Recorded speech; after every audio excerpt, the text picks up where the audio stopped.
tema de estas tres clases, Bezat Hashem, es un tema fuerte, un tema polémico, muy sensible, que toca las fibras más profundas del corazón de cada judío en este planeta. Es el tema del holocausto, de la Shoah. Cuando uno se dispone a tratar temas como este, tiene que ser muy cuidadoso en la información que piensa transmitir. Debido a que, por la magnitud de la tragedia que vivió nuestro pueblo hace algunas décadas, uno no puede sentirse juez para explicar la historia a su manera. Y es por eso que lo que trataremos de hacer en estas tres sesiones de Bezat Hashem es citar textualmente nuestras fuentes y además la información que dieron aquellos que estuvieron ahí.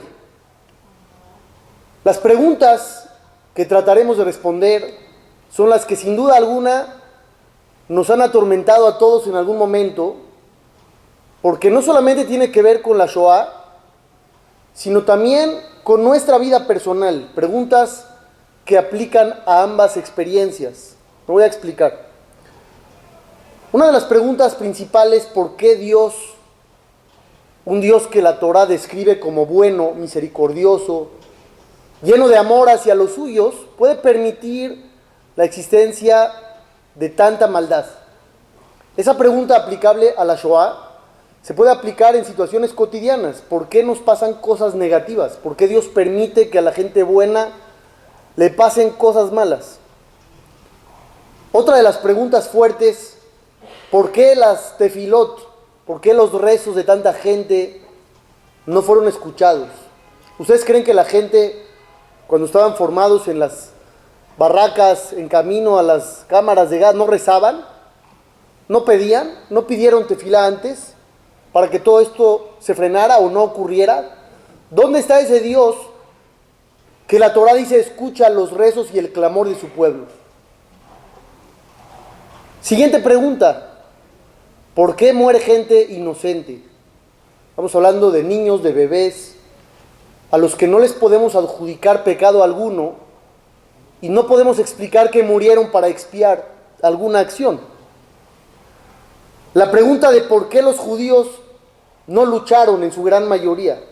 Encontramos algunos levantamientos por aquí, por allá, en Varsovia, etc. Pero la gran mayoría simplemente fueron llevados a la muerte sin más. ¿Cómo es posible?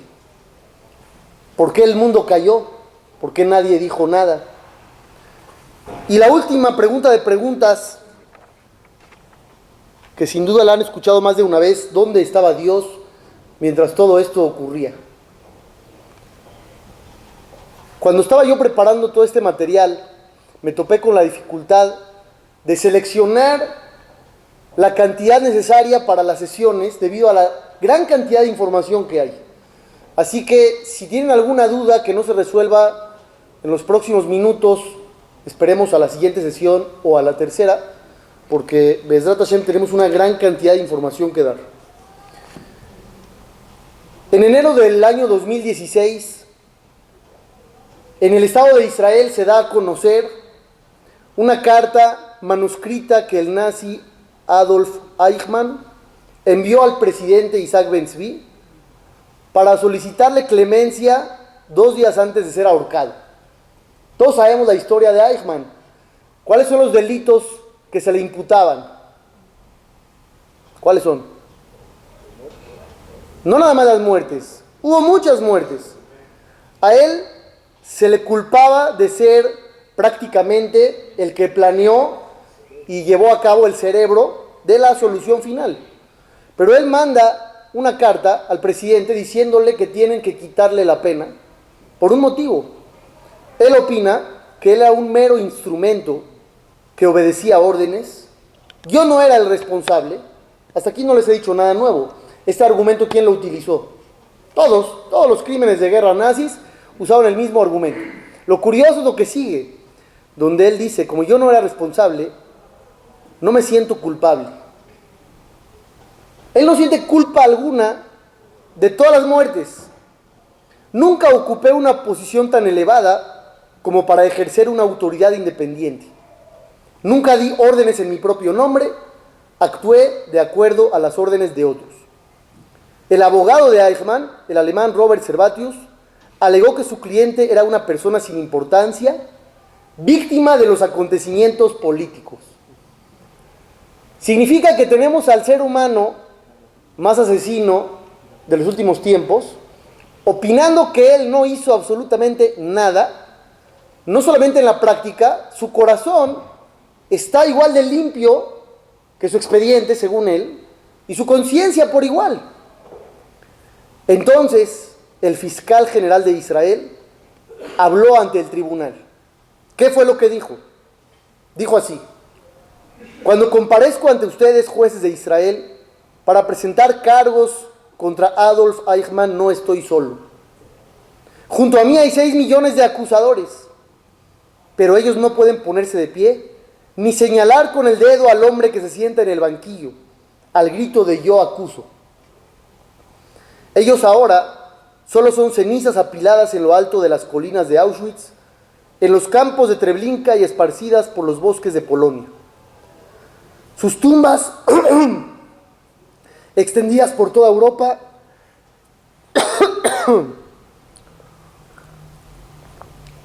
su sangre grita, pero su voz ha sido acallada. Ahora yo hablaré por ellos, y en su nombre voy a presentar esta terrible petición de condena. Todos sabemos qué ocurrió después. Eichmann es condenado, es asesinado, pero yo les pregunto, ¿eso es justicia divina? Se suele pensar que cuando un criminal es castigado con la cárcel o con la pena de muerte, la víctima puede estar tranquila. Yo les pregunto, ¿la muerte de este individuo representa la tranquilidad de esos 6 millones de judíos? Obviamente no. ¿Qué ganamos nosotros si este individuo está muerto o no, después de todo lo que hizo? ¿Existe la justicia en este planeta? ¿Puede uno culpar, veamos el otro lado, puede uno culpar a Dios por lo que pasó? Eichmann culpaba a sus patrones. En la historia de la Torá encontramos el primer asesinato de la historia. ¿Cuál fue el primer asesinato de la historia? Caín mató a Hebel. Caín mata a su hermano, sangre de su sangre. Dios habla con él y le dice: Hebel ajija, ¿dónde está tu hermano? Le dice a Caín: ¿dónde está tu hermano? Para entrar en conversación con él. Obviamente Dios ya sabe en dónde está, pero quiere darle la oportunidad de hablar. Vayomer lo yadati. Caín dice: no sé, no tengo idea dónde está mi hermano. Y aumenta unas palabras: Ashomer aji anoji. ¿Acaso yo soy el cuidador de mi hermano? ¿Qué significa eso? Con decir no sé en dónde está, ya se entendió el mensaje, suficiente, no sabes, no sabes. ¿Para qué aumentó esa frase de yo no soy el cuidador de mi hermano? Dicen los jajamim en el Midrash, Caín le quiso decir a Dios: el cuidador de la humanidad eres tú. Yo no soy el cuidador de mi hermano. El que lo tendría que haber cuidado fuiste tú. Y no lo cuidaste. Eso me hace a mí inocente de lo que acabo de hacer.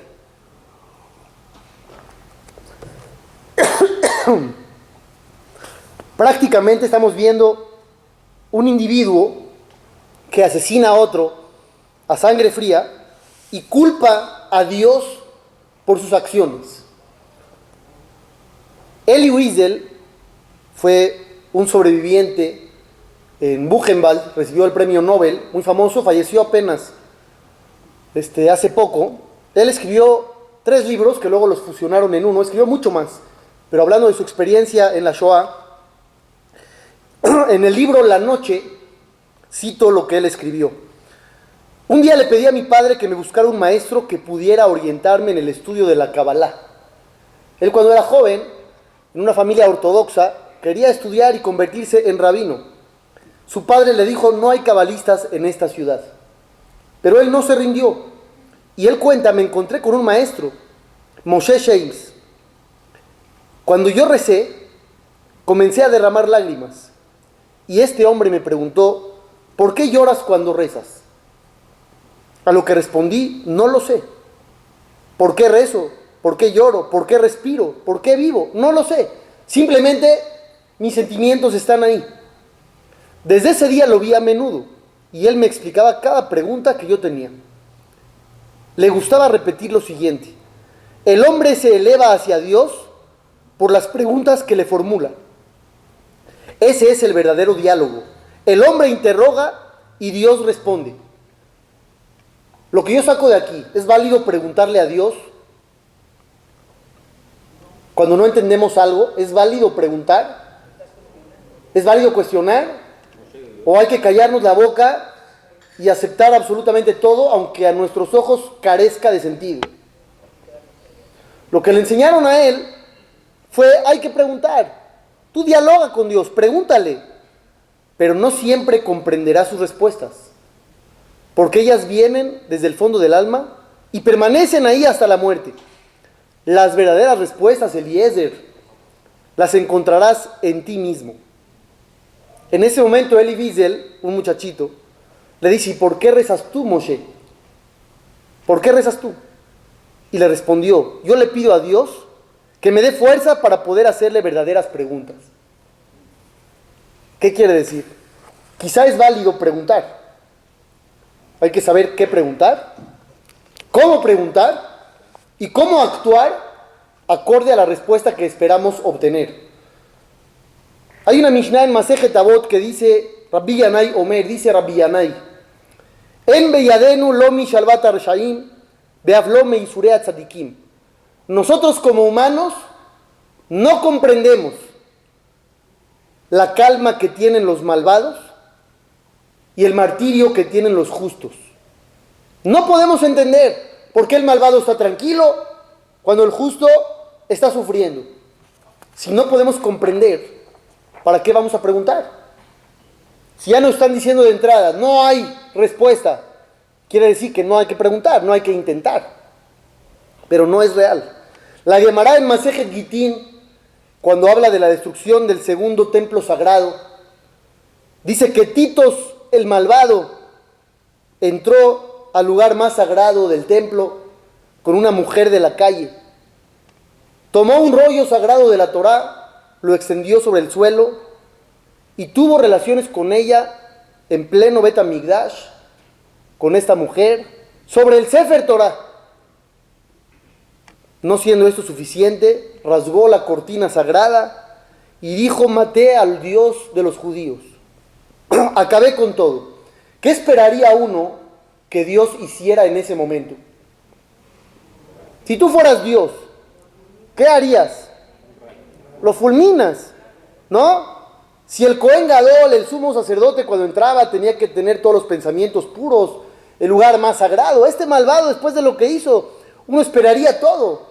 Sin embargo, Titos salió caminando, salió vencedor, no lo partió un rayo, y los jajamim se sorprenden. Y dice la Gemara, Abba Hanan Omer, dice uno de los jajamim: ¿quién como tú, Dios, de los aguantadores, que aguantaste el insulto, la blasfemia de este individuo y te quedaste callado? ¿Cómo, Hashem, te quedaste callado? ¿Cómo no hiciste nada? Eres el más aguantador que hay. Otro de los jajamim parafrasea un pasuk. El versículo dice: Mi jamoja baelim Hashem. ¿Quién como tú entre los poderosos, Hashem?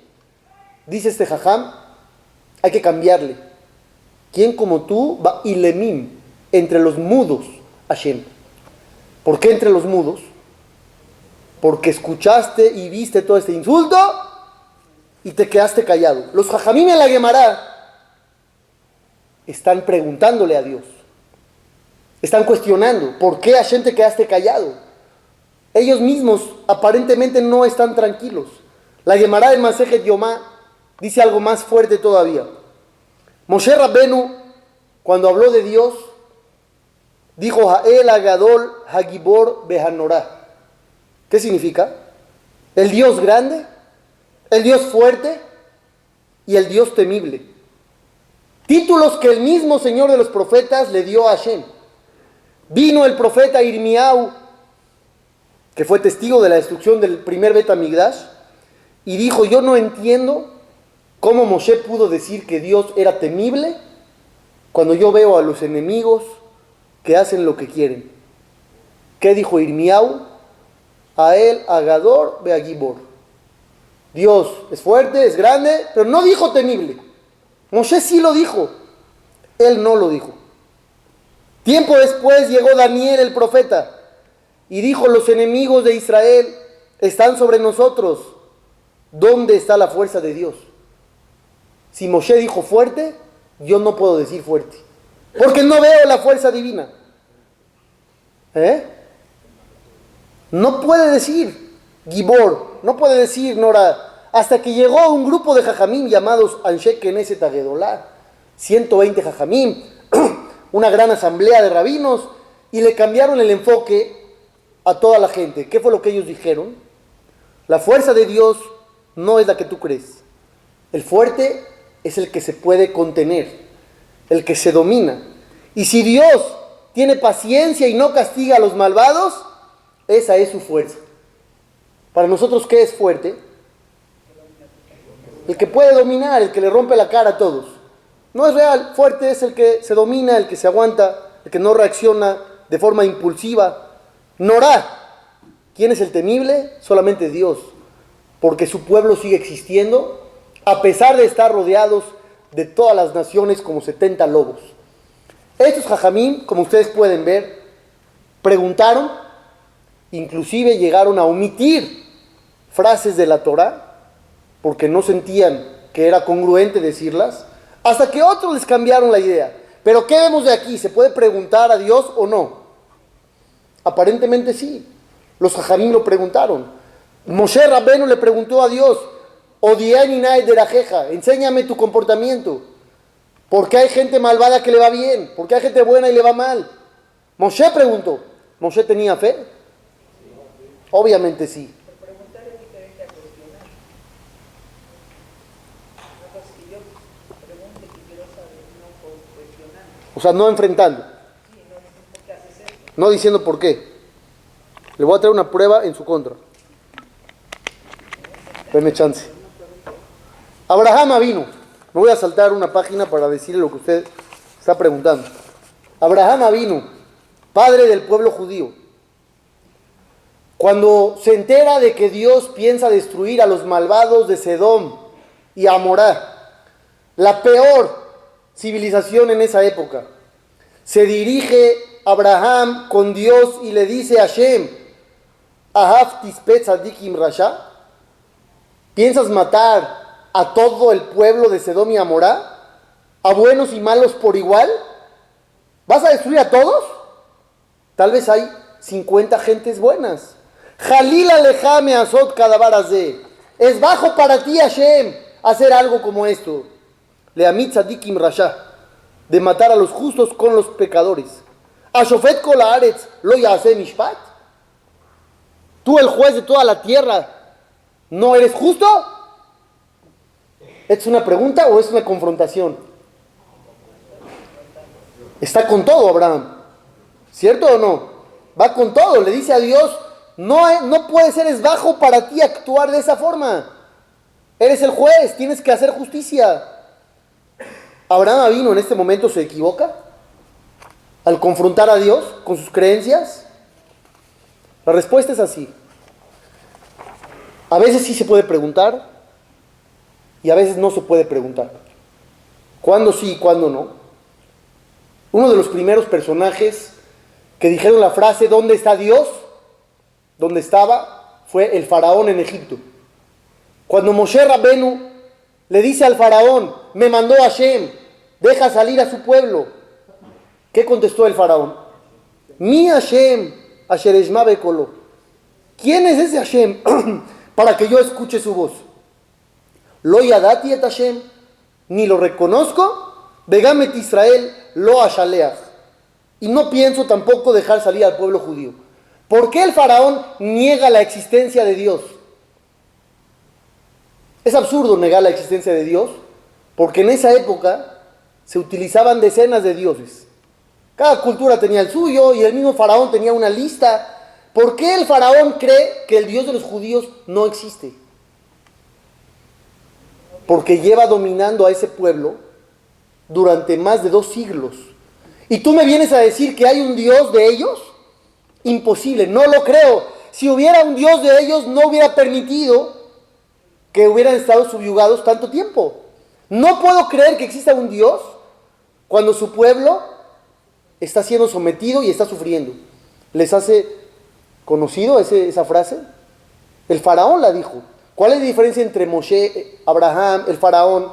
Todos preguntan, todos dicen yo no entiendo lo que pasa. La diferencia es sencilla. Sí se vale preguntar, con una condición. ¿Qué vas a hacer cuando ya no encuentres una respuesta satisfactoria a tus preguntas? ¿Qué hizo Abraham cuando Hashem le dijo, voy a matar a los de Sedom?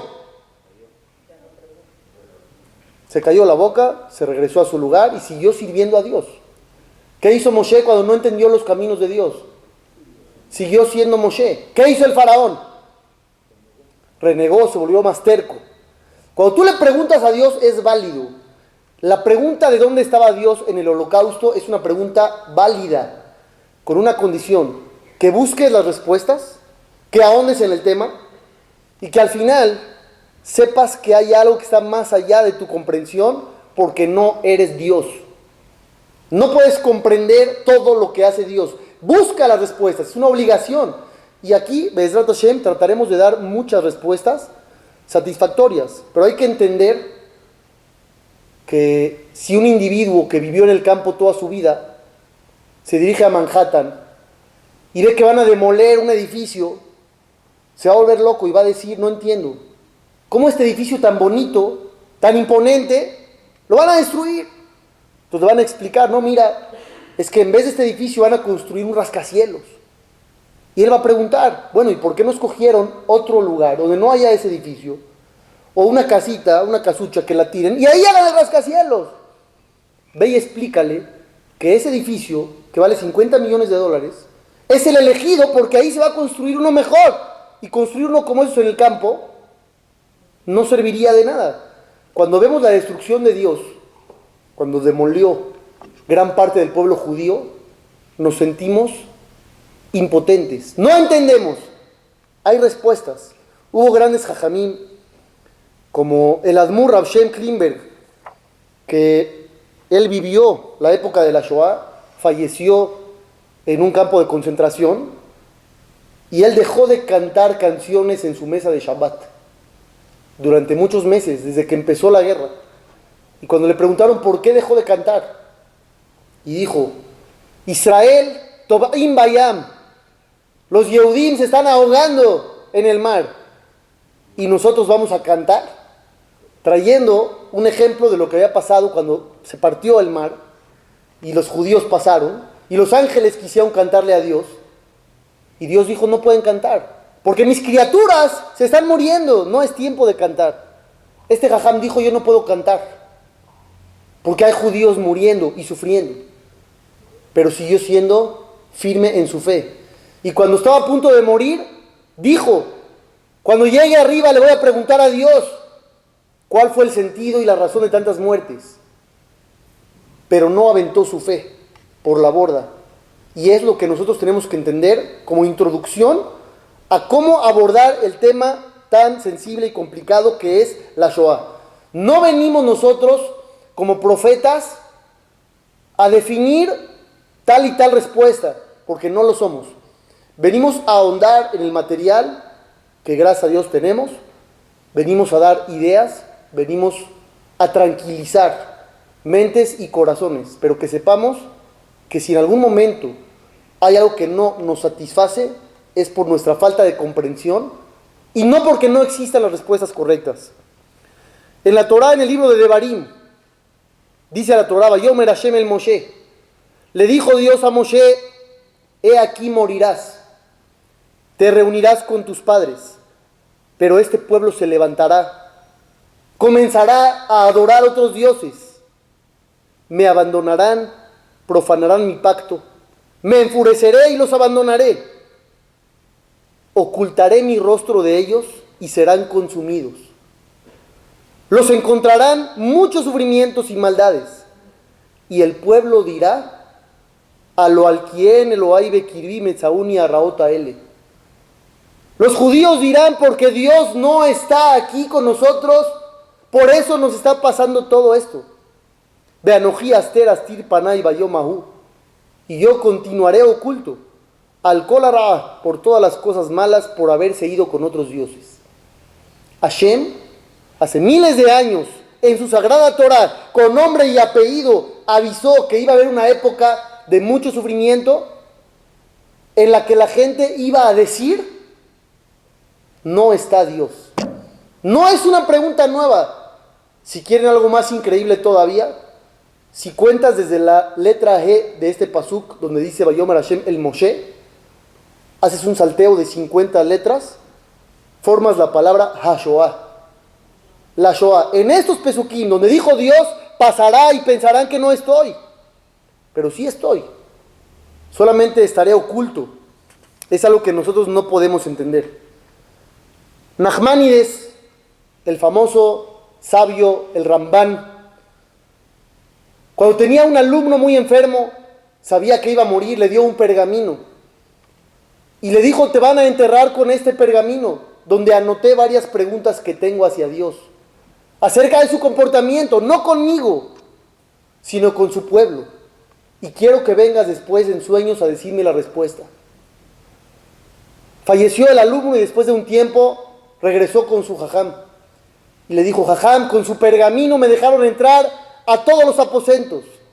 Cuando llegué al último más arriba, lo abrí, quise leer sus preguntas para obtener alguna respuesta y me di cuenta que las preguntas ya no eran preguntas.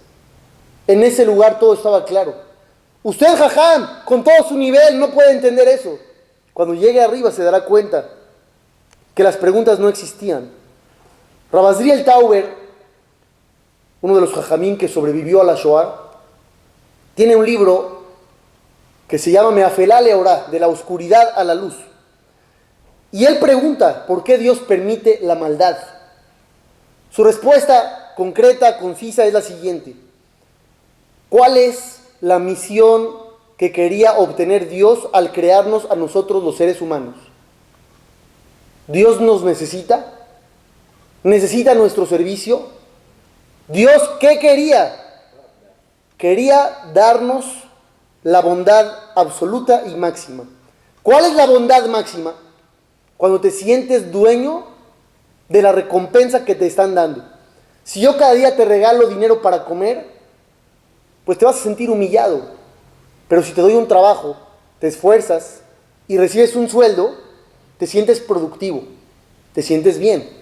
Si Dios quería darnos, no puede regalarnos. Tuvo que crear un mundo donde haya retos, donde haya libre albedrío, donde se pueda elegir el bien o el mal para podernos recompensar al escoger el bien. Y para que exista escoger el bien, tiene que haber la opción de hacer el mal. Quiere decir que Dios, en su infinita bondad, tiene que permitir el mal para, al final de cuentas, darnos la bondad grande, verdadera y absoluta. Y es por eso que Dios permite que sucedan cosas malas. Ahora ustedes me van a preguntar, se oye muy bonito, pero al final de cuentas, ¿por qué a los justos les toca sufrir? ¿Tú quieres hacer maldades? ¿Por qué Dios no protege a los justos? No hemos dicho esa respuesta todavía. Una profesora, Lucy Davidovich, conocida por una gran investigación sobre el Holocausto, dijo así: la pregunta de dónde estaba Dios en el Holocausto es la pregunta más ilógica de la historia, porque bastaba echar un vistazo a lo que pasó para poder ver claramente que Dios estaba ahí, pero contra su pueblo. ¿Cuál era la explicación que ella estaba dando? Algo tan trágico no podía haber pasado si Dios no hubiera estado ahí, porque lo que pasó es ilógico, es absurdo. Si tú no supieras historia, acabas de entrar a la escuela, no sabes nada y te cuentan que hubo 6 millones de judíos asesinados por el hecho de ser judíos y te preguntan, ¿en qué época crees que eso pasó? ¿Qué responderías? en la Edad Media, en las cruzadas, te irías mucho más atrás. Si te dijeran en el siglo XX, no lo creerías. Si te dijeran que fue una nación civilizada, con universidades, con artistas, con todo, ¿qué dirías? No lo puedo creer. Y si dirías que fue un loco el que convenció a todos con puros argumentos locos e ilógicos de que hay gente que por nacer en un lugar o ser de cierta piel son superiores, ¿qué dirías? No lo puedo creer. Esta profesora dijo, esa es la prueba de que Dios estuvo ahí, pero no estuvo ahí a nuestro favor. Estuvo ahí ayudándole a los otros. Y si uno se va a preguntar, ¿eso cómo es posible? También está en la Torah. Dice el pasuk, Beayaka asher sas Hashem alechem leetiv etchem, así como Dios estuvo contento de darles cosas bonitas y buenas, igual alegrará a sus enemigos para exterminarlos. Es uno de los versículos más fuertes que hay en toda la Torah, porque uno ve claramente que pasó lo que dice la Torah. En la Shoah sucedió. Dios estaba contento. Barminan, no, dice alegró a los enemigos. Él no estaba contento. Una vez leí en uno de los libros sobre la Shoah que los nazis tenían un método muy efectivo para identificar judíos en la calle. ¿Y cuál creen que era? No era la nariz, eran los ojos tristes, la mirada triste, la mirada de desesperación, de angustia, y así los agarraban. El judío estaba triste en esa época. ¿Por qué suceden estas cosas? La Gemara en Masejet Baba Kamá trae lo que dice la Torá cuando Dios salió a matar a los primogénitos en Egipto. ¿Dónde estaban los judíos? En sus casas. Hay un pasuk donde Dios les indica, Beatem lo tetzeu ish mi petach beto ad boker. Ningún judío salga de su casa toda la noche, hasta la mañana. ¿Por qué no? ¿Por qué el judío no podía salir? ¿Cuál es el problema de salir? ¿A quién van a asesinar? A los egipcios malvados. ¿Cuál es el problema de que el judío saliera? ¿No pueden ver el sufrimiento del egipcio? ¿No? Que fue su victimario, ¿no lo pueden ver? Dice la Gemara, porque cuando se le da permiso al destructor, no distingue entre buenos y malos. Y no solo eso, sino que empieza por los buenos. ¿Alguien entiende lo que acabo yo de leer? No, claro que no. Cuando el pueblo judío cometió el pecado del becerro de oro, ¿cuántos eran los pecadores? La Torah dice, ¿cuántos pecaron? 3,000. El pueblo, solamente hombres, eran 600,000. 3,000 pecadores. Toda la tribu de Leví, la tribu de Moshe y Aarón, ni uno pecó. Porque cuando Moshe declaró, ¿quién está con Dios que venga conmigo? Dice la Torah, se reunieron todos los de Leví. Ni uno pecó. ¿Y qué dice Dios? Le dice Dios a Moshe, voy a destruir a todo este pueblo y a partir de ti haré uno nuevo. Ustedes se saben esa historia. ¿Alguna vez cuando estaban en el Bet Knesset le gritaron al Balcoré y aventaron la silla? ¿Sí o no? ¿No? ¿Por qué no? ¿Por qué sí? ¿Cómo Dios va a destruir a todo el pueblo por 3,000 pecadores? ¿Qué culpa tienen los niños? ¿Cuántas mujeres pecaron en el becerro? Ni una. ¿Y las va a destruir también? La tribu de Leví que no pecó, ¿los va a destruir también? ¿Qué dice la Torah? Que sí. ¿Esa pregunta no les molestó? Cuando leyeron la Torah, esta historia desde primaria, ¿no les molestó? ¿No es la misma pregunta que hay en la Shoah? ¿Dónde está la justicia? ¿Por qué los justos van a morir?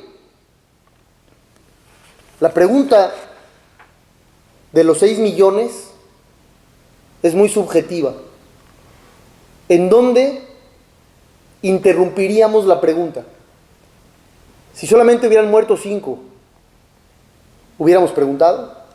¿Dónde estaba Dios? ¿Por qué pasó?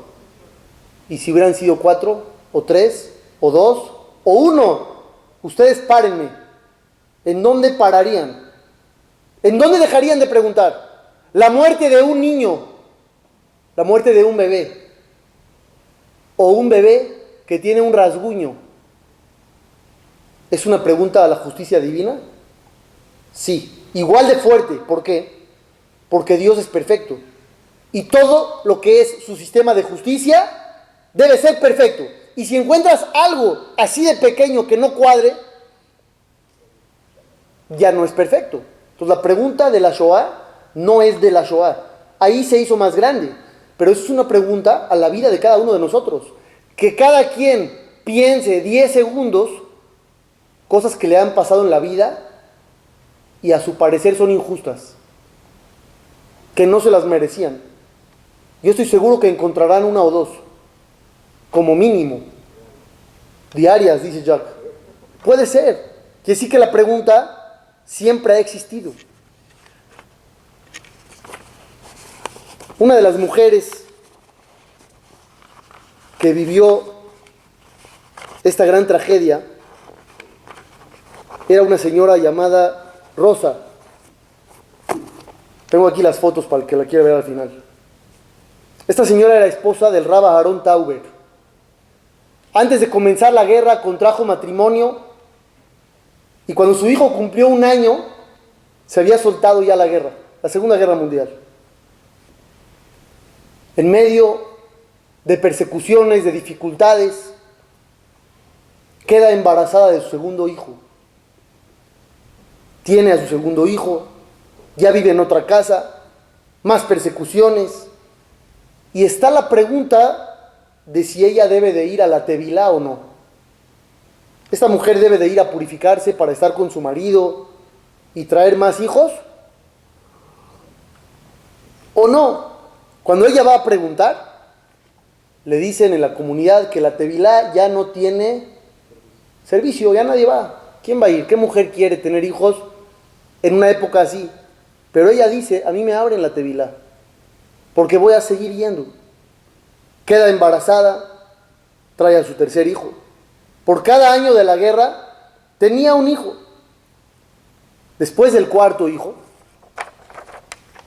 sucede que cuando está prendiendo las velas de Shabbat y está pidiendo tefilá, entran los nazis a su casa, con los perros, con los gritos, con los golpes, y la llevan a un campo de concentración, con que se encuentra Joseph Mengele, el ángel de la muerte le llamaban, ¿no? ¿Y qué creen? La mujer está embarazada de su quinto hijo. Esta vez ella espera que sea niña, ya tiene 4 varones. Cuando la ven embarazada, todos piensan que le va a tocar la muerte. Para su sorpresa, Mengele la escoge para la vida. ¿Por qué motivo? Porque quiere experimentar con ella una nueva inyección para acelerar el trabajo de parto. La llevan, la acuestan, le inyectan y tiene a su bebé. Se llevan al bebé a un lado y ella alcanza a escuchar que fue una niña, pero nunca más la vuelve a ver. Mataron a su hija.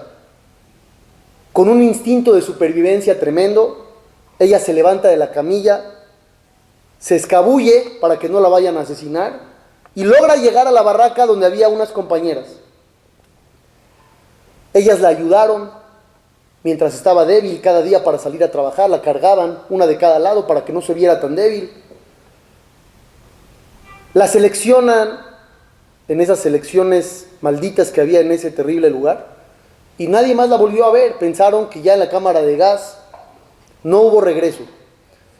Termina la guerra y su esposo, Aharon Tauber, dice: yo espero a mi esposa, yo no me vuelvo a casar. Y le dicen: ¿qué esposa? Hay testimonios que la vieron, que la seleccionaron a la cámara de gas. Y aparte, tienes hijos, porque los hijos habían sobrevivido con él, sus 4 hijos. Él dice: yo no me caso, yo espero a mi mujer. 6 meses le tocó, pero llegó su esposa. Después de 6 meses, en lo que se pudo recuperar, en lo que los encontró, y ella contó qué había pasado. En efecto, la habían metido a la cámara de gas. Pero cuando ya estaba dentro, una de las capo que había ahí entró para supervisar todo el proceso, y cuando la vio a los ojos, se reconocieron. ¿Quién había sido esta mujer Goya? Su empleada doméstica de la señora Rosa Tauber, que siempre la trató bien, que siempre la ayudó, que siempre le dio. y le dijo, yo te saco de aquí, no te preocupes. Y la sacó. Se reúne ella con su familia. Al final tuvo 10 hijos. Ella dijo, tuve 10 hijos y uno se lo sacrifiqué a Hashem. Igual que Abraham vino. Cuando su hijo, el Rabbi Zviel Tauber, que les mencioné antes, sobreviviente, le dijo, mamá, ¿cómo tuviste la fuerza de continuar, de tener más hijos en situaciones como esa? Y dijo, nosotros los judíos creemos en la resurrección de los muertos. No traemos cuerpos, traemos almas. Y tu hijo es tuyo para siempre. Ese hijo que me quitaron será mío después. Esta mujer que falleció hace poco tuvo 1000 nietos, bisnietos, tataranietos. En total hacen la cuenta aquí de todos los familiares que se unieron, como 1000 personas. ¿Esta mujer estaba tranquila con lo que había vivido? No. Es imposible continuar como si nada hubiera pasado. Sin embargo, tuvo la fuerza de seguir adelante y decir, algún día encontraré la respuesta, yo hago lo mío. Hoy tenemos una misión, la misión es investigar, la misión es preguntar y no quedarnos callados, pero preguntar para conocer, preguntar para saber. Cuando uno se pregunta dónde estaba Dios, es una señal de que crees en un Dios. Porque si no crees en Dios, la pregunta carece de sentido. Si el mundo vive como si fuera un juego de dados, y a cada quien le pasa lo que le tiene que pasar, y no hay justicia, y no hay nadie que diga qué pasa, la pregunta no es pregunta. Si estamos nosotros aquí preguntando dónde estaba Dios, es porque queremos una respuesta. Bezrat Hashem, continuaremos con este tema la semana que entra. Esta fue solo la primera sesión, introducción con información, y nos queda mucha información más, Bezrat Hashem y Baraj. Gracias por venir.